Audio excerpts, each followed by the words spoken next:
pop. Ew, when we kiss, we just can't stop. Actually, when she touches my hand, the bow tie spins around. That's the bottom. Oh, the accent is. Keep a secret. Keep a secret. Alright, we got a little something Christmassy here. I'd like to read for you what I call a half original.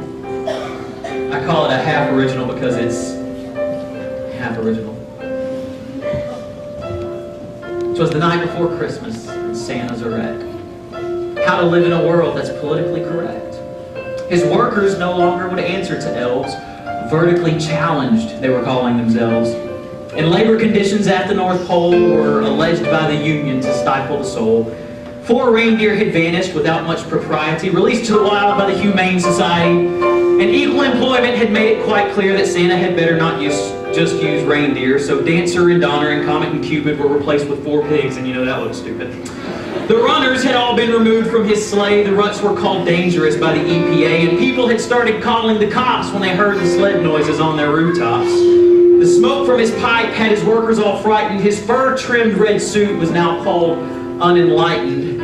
And on top of all that, a lawsuit arose claiming unauthorized use of Rudolph's red nose. He had gone on CNN in front of the nation claiming millions in overdue compensation.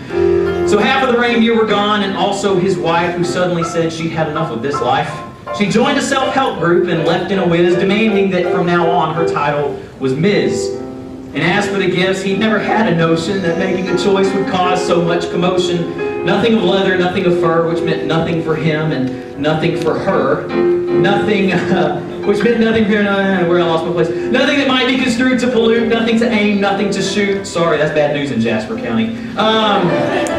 Nothing that clamored or made lots of noise, nothing just for girls, nothing just for boys, nothing that claimed to be gender specific, nothing that was warlike or non-pacifistic. No candy, no sweets, they're bad for the tooth. Nothing that seemed to embellish the truth. And fairy tales, while not yet forbidden, were like Ken and Barbie, just better off hidden. For they raised the hackles of those psychological, who claimed the only good gift was one ecological. No baseball, no football, someone could get hurt besides playing sports, exposes those babies to dirt.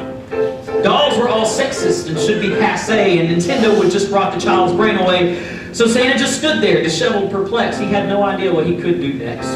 He tried to be merry, he tried to be gay, but you gotta be careful with that word these days. His sack was quite empty and fell to the ground. No acceptable gift was there to be found. Frustrated, he stroked his white-bearded chin. What's an old man to do? Where could he begin? And that's when he decided just to go on his plan, giving toys to the boys and the girls through the land. Would some kids get hurt? Would some children get harmed? Yeah, but they're kids. Safety be darned. He loaded up BB guns, arrows, and bows. He got tea sets and bicycles, dolls in their clothes, and just to really stick it to all of those yuppies, every child in America that year got a puppy. Santa was defiant. He loved every minute. Wherever he found a stocking, he put taffy in it.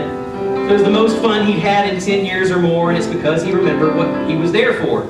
Christmas is for joy and laughter and magic and play, and we can't let the grown-ups take that away. And so he shouted with glee as he rode through the sky, "Merry Christmas, kiddos! Tell your parents I said hi."